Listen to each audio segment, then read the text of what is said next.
Hello friends, welcome to online learn. जैसे कि हमने अपने पिछले लेक्चर में बताया था रेगुलेटिंग एक्ट 1773 के बारे में, जिसमें हमने बंगाल के गवर्नर जनरल और 4 सदस्यीय कार्यकारी परिषद के बारे में बताया था। इसके साथ साथ हमने उच्चतम न्यायालय की स्थापना से संबंधित जानकारी आपको दी थी।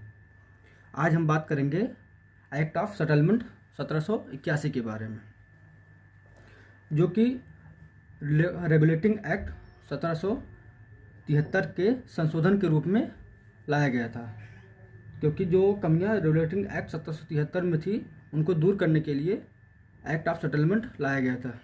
इसमें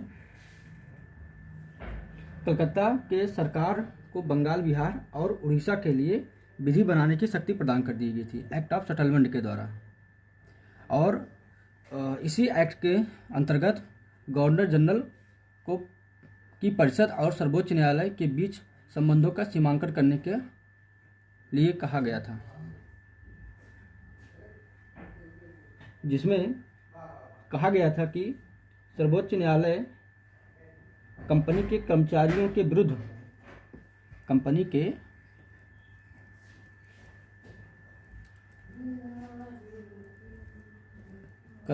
के विरुद्ध कार्यवाही नहीं कर सकती।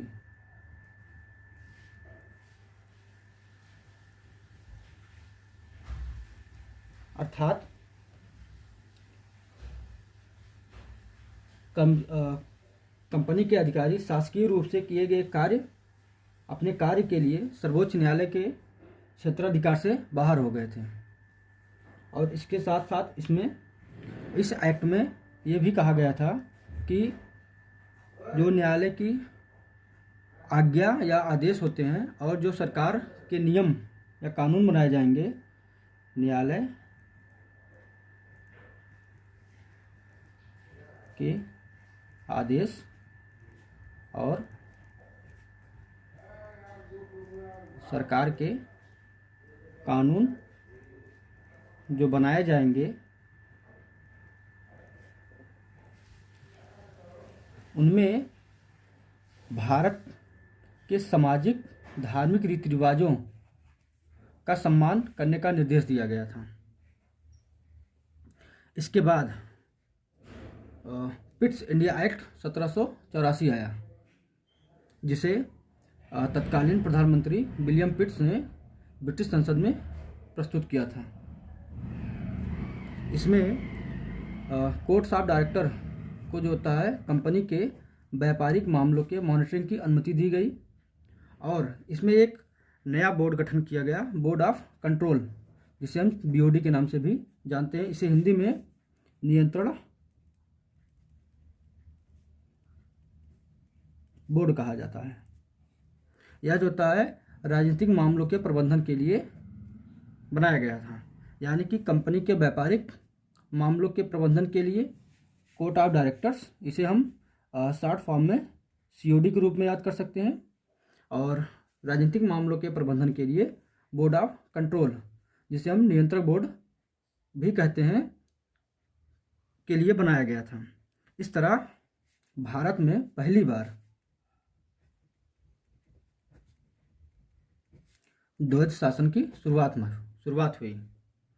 अब हम देखते हैं कि इस अधिनियम के जो दो सबसे महत्वपूर्ण कारण थे, मतलब किस लिए ज़्यादा चर्चा में रहा।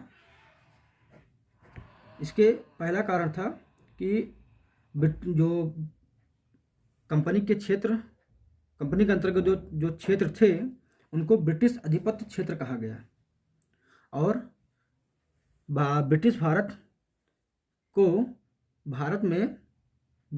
को भारत में कंपनी तथा प्रशासन संबंधी कार्यों के लिए पूर्ण नियंत्रण प्रदान किया गया। इसके साथ इसमें गवर्नर जनरल की परिषद में गवर्नर जनरल की परिषद में सदस्यों की संख्या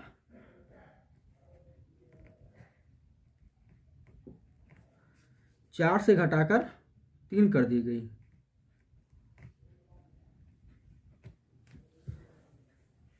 पिट्स इंडिया एक्ट के ये महत्वपूर्ण पहलू थे। इसके बाद चार्टर एक्ट 1793 आया। उसमें कोई भी संशोधन नहीं किया गया, उसे 20 वर्षों के लिए आगे बढ़ा दिया गया था।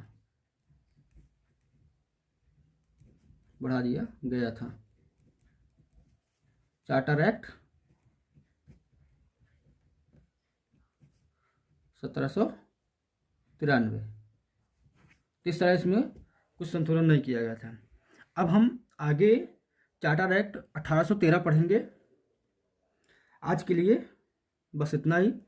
अगर आपको जानकारी अच्छी लगी हो तो आप वीडियो को लाइक, शेयर और सब्सक्राइब कर सकते हैं। आगे ऐसी ही जानकारी के लिए हमारे चैनल के साथ आप बने रहें। धन्यवाद।